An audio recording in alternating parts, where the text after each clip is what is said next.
si alguno oye mi voz y abre la puerta, entraré a él, cenaré con él y él conmigo. Aquí Jesús dice en las horas más tranquilas de tu día, que es la cena, yo quiero estar contigo. Sin embargo, hay una declaración tan importante si nosotros escuchamos aquella invitación o aquel llamado que Jesús hace a la puerta.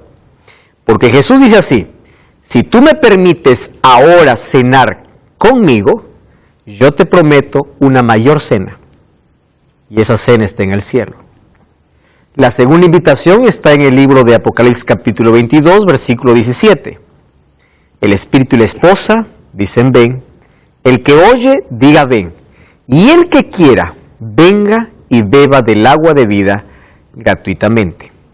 Si te diste cuenta, las dos invitaciones tienen que ver con comida, tienen que ver con alimentación, tienen que ver con una fiesta.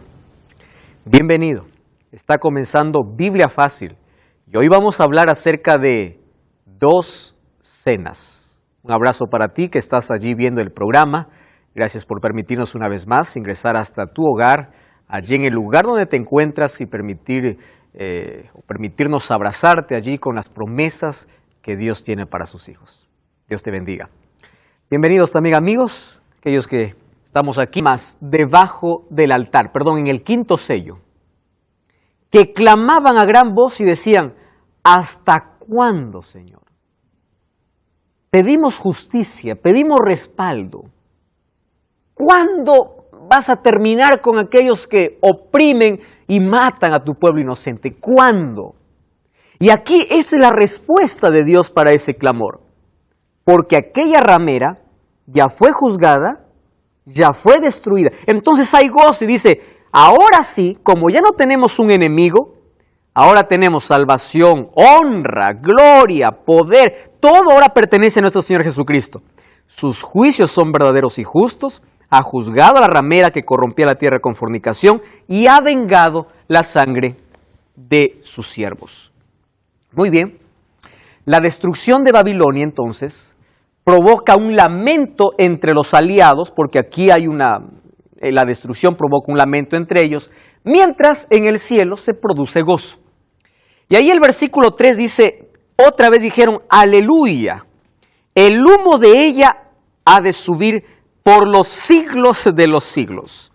Los 24 ancianos y los 4 seres vivientes se postraron en tierra, adoraron a Dios que estaba sentado en el trono y decían, amén.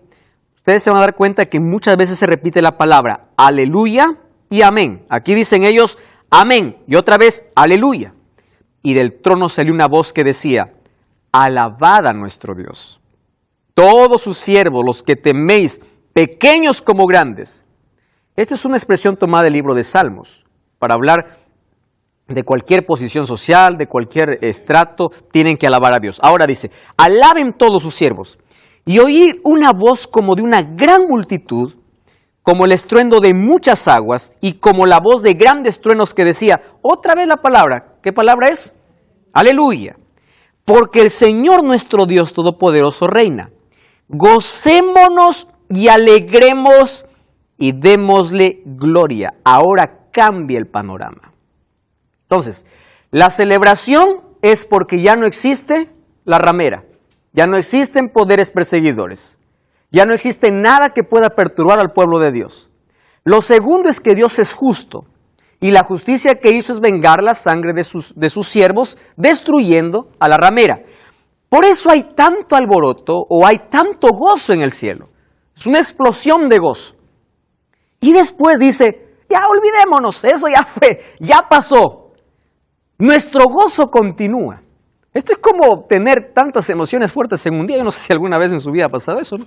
Les dieron una noticia a las 5 de la mañana, a las 7 vino otra, a las 2, eso no sucede, ¿verdad?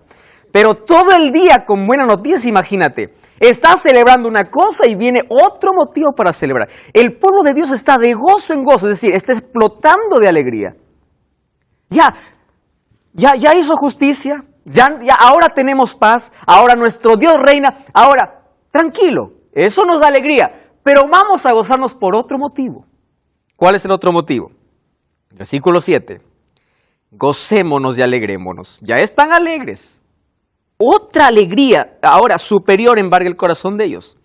Démosle gloria porque han llegado las bodas del Cordero. Y me encanta esta expresión. ¿Qué cosa dice? Y su esposa se ha preparado. Miren el versículo 8. A ella, ¿a quién se está refiriendo? A la esposa. Se le ha concedido que se vista de lino fino, limpio y resplandeciente. Algunas versiones colocan entre paréntesis allí, el lino fino representa las acciones justas de los santos. Interesante. Y hasta ahí aparece la primera sección, ¿correcto? De ahí viene una invitación. Entonces, el gozo aquí es de gratitud a Dios. Dice que hay un sonido de una gran multitud que celebran los hechos poderosos de Dios. Lo alaban porque sus juicios son verdaderos y porque son justos. El gozo es de gratitud por la salvación de su pueblo. Ha vengado la sangre de sus siervos, ha respondido el clamor de ellos. Su regocijo se revela en un sentido de, ¿verdad? Alivio. Es como cuando un peso se te quita de encima. Ese poder que persiguió durante tantos años y afligió al pueblo de Dios al final, ya no existe. Es como cuando tú te liberas de una enorme deuda, ¿no? Estás debiendo una enorme cantidad, vas al banco y no, se acabó. Ni una letra más. Alivio, uno sale libre. Ellos dicen, alivio. Nunca más tendremos opresión. Nuestro Dios reina para siempre. Un motivo de alegría es ese sentido de alivio. Ahora el versículo 3 dice, la multitud de los salvados clamaban un segundo aleluya. Y dice, porque su humo asciende por los siglos de los siglos. Cuando dice el humo de Babilonia asciende por los siglos de los siglos, está diciendo que nunca más se levantará de su ruina. La destrucción final ha llegado. Es decir, nunca más se levantará. Por los siglos de los siglos significa que en la eternidad nunca más se levantará un poder opresor. Acabó para siempre. La destrucción es definitiva y es irreversible. Dios hizo justicia y Dios es quien reina. Me encanta esa expresión allí de los 24 ancianos, ¿verdad? Allí los 24 ancianos, los seres vivientes, decían, amén, otra vez, amén, y aleluya. Ahora, versículo 5 dice, alaben todos, grandes y pequeños, allí tomando algunos textos del Antiguo Testamento, Salmo 115:3. El cántico de la multitud redimida que alaba a Dios por su victoria, ahora alcanza un punto más alto en una nueva exclamación, dice, aleluya. Ahora, esta vez se olvidan de que Babilonia fue destruida y dice, ahora estamos alegres porque Dios comenzó a reinar. ¿Acaso Dios no es el Rey soberano por siempre? ¿Por qué dice nuestro Dios comenzó a reinar? ¿Acaso Dios con su sangre no vino a rescatar al ser humano? Solo que su reino ahora está limitado. No porque Él no tenga poder, sino porque todavía hay que destruir al príncipe de este mundo. Ahora, como ya no existe más mal, ya fueron destruidos los poderes perseguidores, dice, nuestro Dios reina. Es decir, el colapso del poder religioso apóstata, ¿qué cosa significa? El comienzo del reino de Dios sobre la tierra, en plenitud de su poder y autoridad. Ahora todavía no. Él es soberano, el que conduce la historia. Pero recuerden que todavía tenemos un poder que está en contra de Dios. Entonces, cuando es destruida la Babilonia, el dragón y el falso profeta, ahora sí Dios empieza a tomar el control y es el rey soberano de todo el universo. Versículos 7 y 8 dice, ha llegado las bodas del Cordero, gocémonos y alegrémonos. ¿Saben de dónde viene esa expresión? La palabra gocémonos no es muy común en el Nuevo Testamento. La única vez que se menciona en el Nuevo Testamento, la palabra gocémonos, es en Mateo capítulo 5. Mateo capítulo 5, versículo 12. Miren, Mateo capítulo 5, no pierdan allí Apocalipsis 19, Mateo 5, 12. Dice así, gozaos y alegraos. Dos expresiones parecidas, ¿no? Gozo y alegría. Gozaos y alegraos, porque vuestra recompensa es grande en los cielos. ¿A quién le dice Jesús estas palabras? Leamos el versículo 11. ¿Qué dice el versículo 11? Bienaventurados sois cuando por mi causa, no son por tus consecuencias, cuando por mi causa os insulten y os persigan y digan toda clase de mal contra vosotros mintiendo. Entonces dice, gozaos y alegraos. Esto es una promesa específica. Aquel que sufre por Cristo, aquel que pasa por tribulación, aquel que pasa por angustia, aquel que es despedido de su trabajo, aquel que pierde oportunidades en la vida por causa de Cristo, aquel que pierde amigos por ser cristiano, aquel que abandona un trabajo estable por ser fiel a Dios. Gozaos y alegraos. Acá hay una promesa para ellos. Y ahora, aquí dice, gocémonos y alegrémonos, tomando la expresión de Jesús. Ahora dice, ¿por qué? Porque llegó las bodas del Cordero. Jesús, ¿a qué momento se estaba refiriendo cuando decía gozaos y alegraos? A este momento. Aquí viene el gozo y la alegría. ¿En qué consiste el gozo y la alegría? En la unión. ¿De quién? Del Cordero y la novia. Del novio y de la novia, de Cristo y de su iglesia. Ahora, esto está en contraste con la relación que tenía, recuerdan, Babilonia. ¿Con qué estaba unido? Con todos los reyes de la tierra. Por eso se llama prostituta. Sin embargo, la unión aquí se realiza entre Cristo y su iglesia. Ahora, fíjense aquí. ¿Quién es la esposa del Cordero? Interesante esa pregunta, porque dice aquí, la esposa del Cordero se ha preparado. ¿Quién es la esposa del Cordero? La esposa del Cordero son todos aquellos que aceptaron el llamado a salir de Babilonia. ¿Cuál es el mensaje que Dios tenía o tiene para este tiempo del fin? La hora de su juicio ha llegado, adorad a aquel que hizo el cielo y la tierra. ¿Qué más decía? Y no participes de los pecados de Babilonia, porque si no van a caer juicios. Capítulo 18 dice, ahora invita a salir, salí de ella, pueblo mío. Aquellos que aceptan salir de Babilonia forman parte de este pueblo. Ahora, por salir de Babilonia sufrieron, ¿verdad? Sufrieron desprecio, sufrieron tantas cosas, pero ahora son felices porque participan de esta cena de bodas. Todo el libro de Apocalipsis avanza para este triunfo. Entonces, Apocalipsis 19 anuncia que el tiempo ha llegado. No dice que están celebrando, dice que el tiempo llegó. ¿Cuándo se va a celebrar? En Apocalipsis 21, cuando Cristo regrese para llevar a su iglesia. Ahora fíjense, la novia está preparada, el novio también está preparado para ese momento.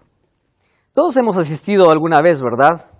No alguna vez, muchas veces, a una ceremonia de boda. Creo que una boda es una de las cosas más esperadas en la vida de todo ser humano. La novia y el novio se preparan. Pablo, no sé cuántas bodas ya oficiaste allí en tu vida.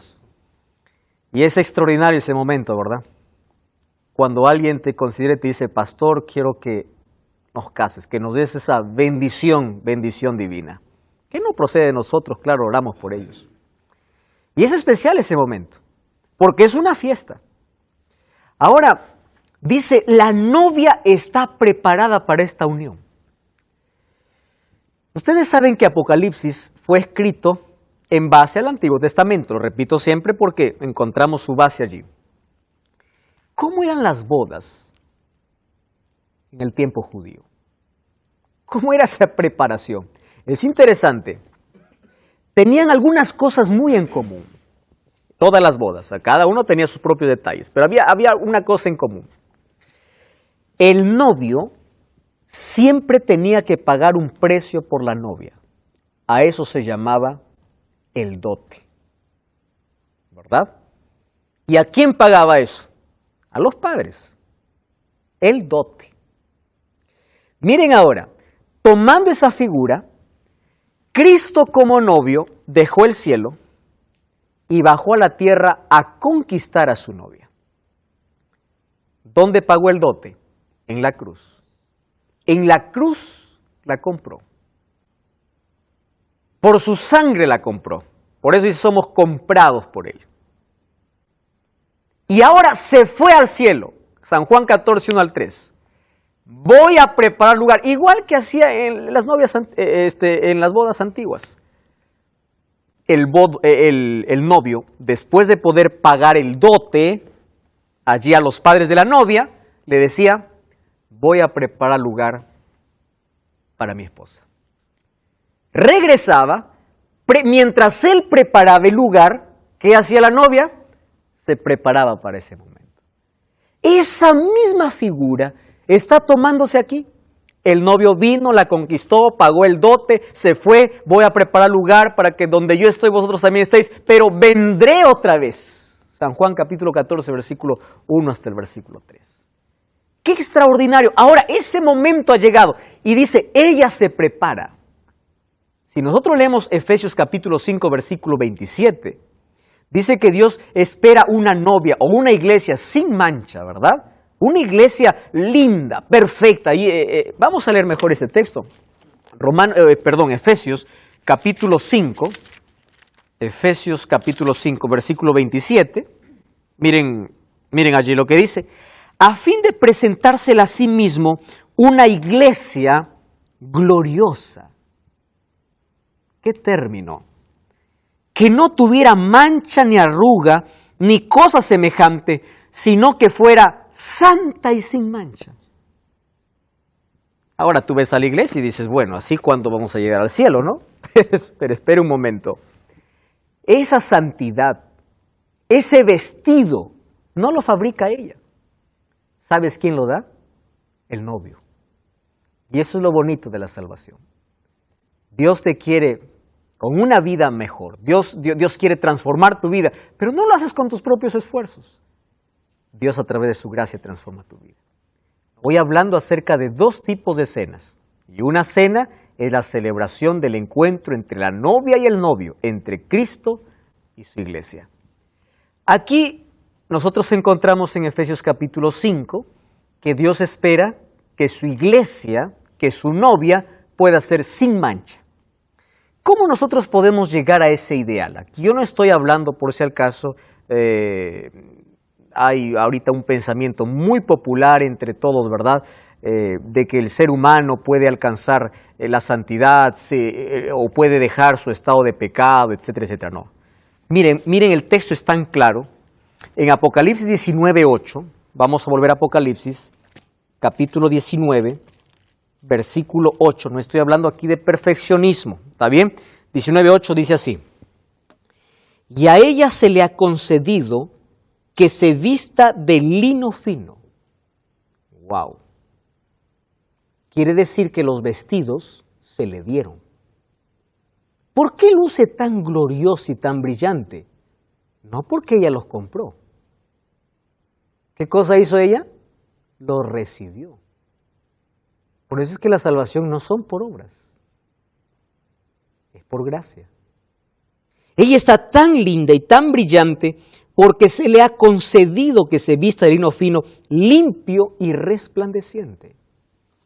Cuando habla acerca de esa preparación y dice que tiene un vestido fino, limpio, brillante, esa blancura resplandeciente, ¿en qué momento se da? En el momento de la glorificación. Ahora sí, ¿y cuándo ocurre eso? Cuando Cristo regresa. 1 Corintios capítulo 15, en un abrir y un cerrar de ojos seremos transformados. ¿Qué hizo el ser humano para eso? Solo depender de Dios, solo buscar su gracia, solo ser fiel a su palabra. Ahora, además dice, es limpio. La limpieza es símbolo de pureza, de lealtad, de fidelidad. Es decir, la novia solamente se mantuvo leal y fiel. Porque la brillantez de su vestido, ¿dónde ocurre? En el momento de la glorificación. Mientras no sucede la glorificación, esta novia es imperfecta. porque está manchada por el pecado. ¿Correcto? Ahora, dice allí que el versículo 8 dice, el lino fino representa esas acciones justas, que es el fruto o el resultado de la gracia de Dios en su vida. Ahora, ese es el resultado natural de un carácter recto producido por una vida cristiana que está victoriosa y desarrollada por la gracia interior de Cristo.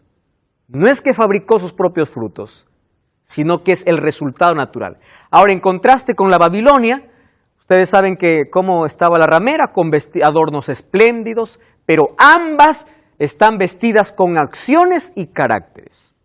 Ahora, Apocalipsis, alguien mencionó lo siguiente de la historia de dos ciudades, la ramera y la novia. Ahora, la novia tiene que estar preparada para ese encuentro. La preparación incluye una preparación activa, aunque no se vista de sus propias obras. Al esposo se le dio vestirse, no fueron sus actos, es decir, no son actos ganados por ellos, sino es un regalo de Dios. Ustedes recuerdan en Apocalipsis capítulo 3, cuando le dice a la iglesia de la Odisea, compra. ¿Qué cosa le dice? Compra oro, compra vestidos. Cuando dice compra, no está diciendo tú tienes que dar dinero, no. Cuando dice compra es un cambio. Una compra es un cambio, ¿verdad? Yo te doy dinero, tú me das algo. Compra es, yo dejo o renuncio a mi egoísmo o al orgullo y recibo. Es decir, voy a dejar para poder recibir. A eso se representa comprar. Entonces, compran vestidos. A los mártires que estaban debajo del altar clamando, ¿qué cosa se les dio? Vestiduras blancas.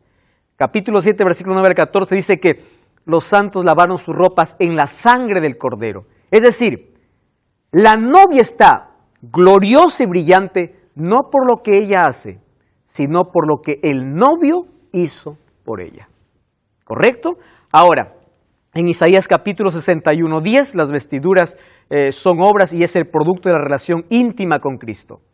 Y es interesante el versículo 9, dice, entonces el ángel me dijo, escribe, bienaventurados los que son llamados a la cena de las bodas del Cordero. Y me dijo, estas palabras son verdaderas. ¿Por qué está diciendo estas palabras son verdaderas? Quiere decir que las otras no son verdaderas. ¿Saben? Esto hace referencia a una promesa que Jesús ya hizo. Diciendo, lo que Jesús ya dijo, ahora se cumple. Esto es real. Haciendo referencia de que Cristo ya prometió eso y ahora se cumple. ¿Qué cosa prometió Cristo? Mateo capítulo 26.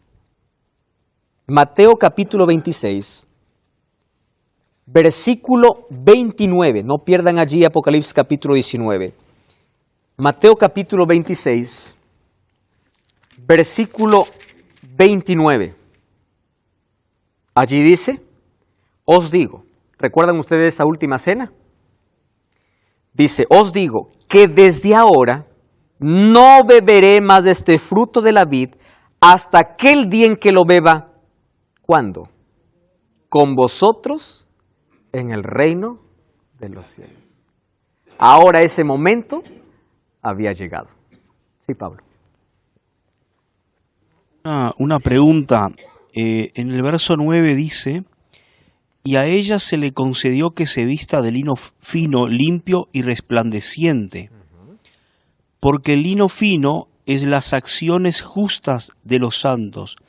Y la impresión que me da es como que el lino fino, al ser las acciones justas de los santos, no es mérito del novio y sí es mérito de la novia a través de sus acciones. Solo que cuando habla de acciones de la novia, está hablando de que son el producto natural de la relación que tiene con el novio. Primero es el novio quien da el vestido, pero luego dice el lino fino representa sus acciones. Quiere decir que ella recibe por gracia y la relación que tiene con el novio hace que los frutos o sus acciones sean buenas. Sus acciones buenas, producto de su relación, hace que el lino sea brillante y fino.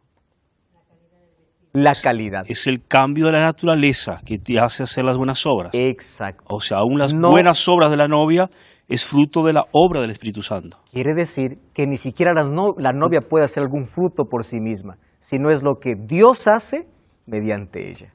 Y es maravilloso allí cuando nosotros llegamos a esa conclusión que Dios no requiere que fabriquemos obras, sino que las obras sean frutos naturales, producto de una relación con Él. Maravilloso. Ahora fíjense algo. Jesús había prometido allí a sus discípulos, dice, esta es la última vez que yo tomo este jugo de uva con ustedes. La próxima, ¿cuándo será? Allá cuando yo les invite a cenar. Esta es mi última cena con ustedes. La próxima es allá en el cielo. Entonces aquí nosotros encontramos dos expresiones que algunos probablemente se puedan confundir. Miren, allí el versículo 9 dice, bienaventurados los que son llamados a la cena de bodas del Cordero. Total, que no son llamados la novia. ¿Por qué dice llamados? Aquí da la idea de muchos, ¿verdad? Llamados. ¿Y la novia? Bueno, aquí hay un juego entre estas dos expresiones. Primero, cuando habla de novia, está hablando de su iglesia como un todo, de manera general.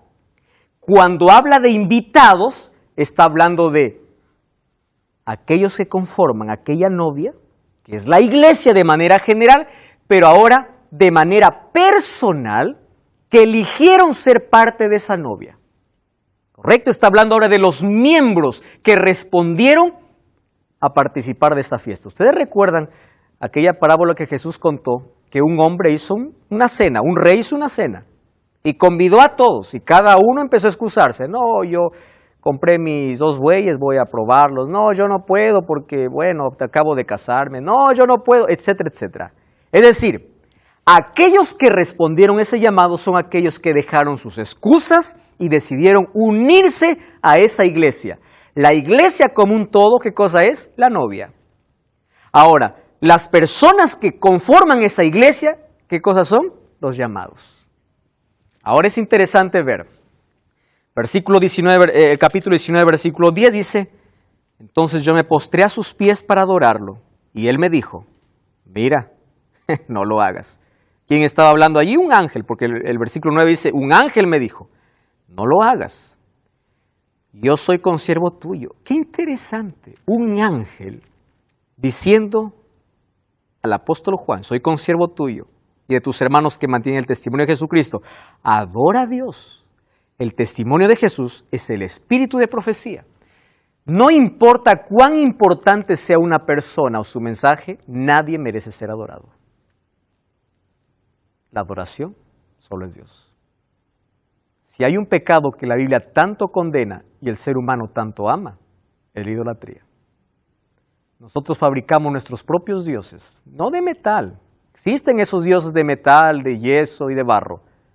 Sin embargo, todo aquello que se antepone a Dios, todo aquello que se busca en primer lugar, es un Dios. Ahora fíjense, no adores, adora a Dios. No adores a un ser humano, no adores a un líder, no adores a una placa, adora a Dios. Esto es la invitación que Apocalipsis 14:7 nos hace, ¿verdad? ¿Qué decía? ¿Cuál era el mensaje del primer ángel? Adora a Dios. Deja de adorar objetos, cosas, personas, iglesias, pastores. El testimonio de Jesús es el espíritu de profecía, el espíritu que habla mediante los profetas. Quiere decir que el ministerio profético para Juan no era el último. En Apocalipsis 12:7 dice que en el tiempo del fin su pueblo también tendrá el testimonio de Jesucristo. Y ese testimonio de Jesucristo es el espíritu de profecía. Ahora fíjense acá. Hasta aquí terminamos la primera parte. Apocalipsis 19:11. Vamos a Apocalipsis capítulo 19, versículo 11. Vi el cielo abierto, un caballo blanco, el que lo montaba se llamaba Fiel y Verdadero, con justicia juzga y pelea. Miren las características, sus ojos como llama de fuego, su cabeza muchas diademas, y tenía escrito un nombre que ninguno conocía sino él mismo. Estaba vestido, wow, ¿cómo estaba vestido? De una ropa teñida en sangre, y su nombre es la palabra de Dios. Los ejércitos celestiales vestidos de lino finísimo, pero ¿por qué él está teñido de sangre? Y los seguían en caballos blancos, de su boca sale una espada aguda para herir a las naciones, con ellas regirá con vara de hierro. Él pisa el lagar, recuerden esa expresión, del vino del furor de la ira del Dios Todopoderoso. En su vestidura y en su muslo tiene un nombre escrito, Rey de Reyes y Señor de Señores. Y vi un ángel que estaba en pie allí en el sol y exclamó a gran voz diciendo, ¿qué cosa dice? A todas las aves que vuelan en medio del cielo, vengan y congréguense a la gran cena. ¿Qué cena está hablando aquí? Sigamos. Para que comáis carnes de reyes, capitanes, de fuertes, de caballos, de jinetes, de todos, libres y esclavos, pequeños y grandes. Vi a la bestia, reyes de la tierra, sus ejércitos reunidos para guerrear contra aquel que montaba allí el caballo y contra el ejército. La bestia fue apresada y con ella el falso profeta que había hecho delante de ella las señales con las cuales se había engañado a los que recibieron la marca de la bestia, adorado su imagen. Estos fueron lanzados vivos dentro de un lago de fuego que arde con azufre. Y los demás fueron muertos con la espada que salía de su boca del que montaba en caballo, y todas las aves se saciaron con la carne de ellos. Sí, Gabriel. Hay una polémica muy grande que no sé, hoy estábamos conversando sobre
cómo Satanás disfraza, imita todo lo que Dios hace, ¿no? Sí.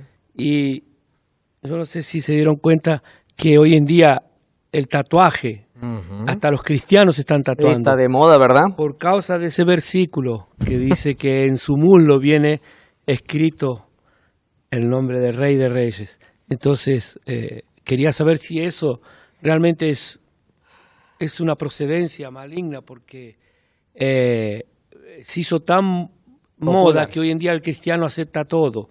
Y ahí que parece que muchos dicen, no, pero está escrito en Apocalipsis que porque el Señor va a venir con su muslo tatuado. Y uno puede sacar cualquier herejía tomando un texto bíblico, un texto fuera de su contexto, es un pretexto para poder hablar cualquier cosa. Gracias, Gabriel, porque eso es un asunto que hoy está de moda. Yo me tatúo porque aquí aparece alguien con un nombre tatuado, etcétera, etcétera. ¿De qué está hablando? ¿De un tatuaje? Claro que no.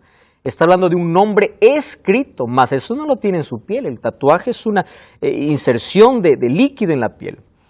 Entonces, las personas que han practicado eso no deben seguir más practicando. El libro de Levítico y Deuteronomio condena totalmente. Sin embargo, como tú hiciste alusión desde un comienzo, el diablo siempre incluso usa la Biblia para poder llevar a las personas por un camino equivocado, por una comprensión incorrecta de las Escrituras. Entonces, eso no tiene nada que ver, absolutamente nada, con esta visión.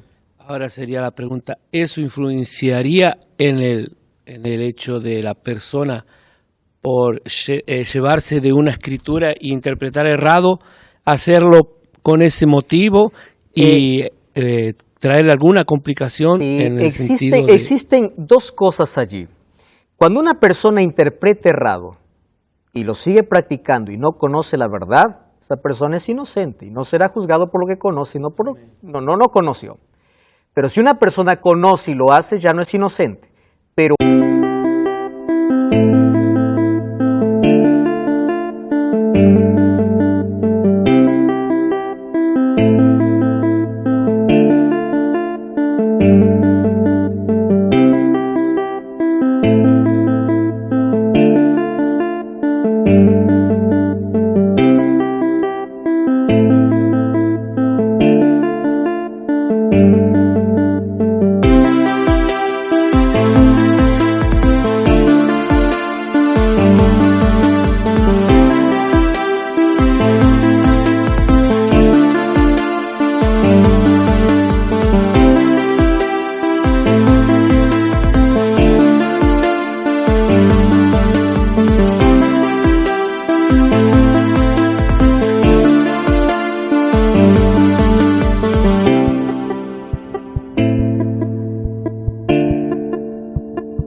pero aún así, si se arrepiente es perdonado. Mientras haya confesión y arrepentimiento, siempre existirá perdón mientras haya gracia en el cielo y arrepentimiento en el corazón. Amén. Miren, vamos a ver brevemente aquí este asunto. Aquí aparece Cristo como guerrero y rey. Cristo y su ejército celestial para confrontar a los ejércitos de la tierra. Esta es la culminación de esta batalla que es el Armagedón. Vi el cielo abierto y allí dice, ¿recuerdan ustedes esos nombres? Fiel y verdadero, confiable, aquel que viene a rescatar según la palabra profética de Daniel 12:1. Dice, Miguel en aquel día se levantó para rescatar a su pueblo. Este fiel y verdadero juzga con justicia y pelea por su pueblo. Ahora es interesante allí las características. Tiene ojos como llama de fuego, que significa capacidad de juzgar. Nada permanece oculto a su vista. Tiene muchas coronas, significa poder, autoridad. Nosotros ya hemos visto esto en los capítulos anteriores. Además dice, tiene un nombre escrito. Filipenses capítulo 2, versículo 9 al 11, dice que cuando Cristo fue exaltado, tenía un nombre oculto. ¿Qué nombre es ese? Aparece 2 veces por lo menos la expresión el único rey del universo y es por eso que aparece como Jesucristo, Rey de reyes y Señor de señores.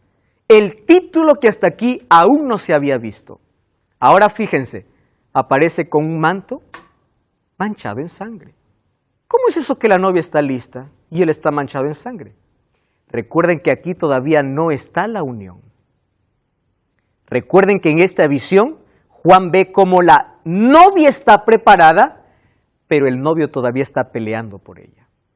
Aquí esta figura está tomada de Isaías capítulo 63, cuando Dios dice, vengo de destruir o de castigar a Edom.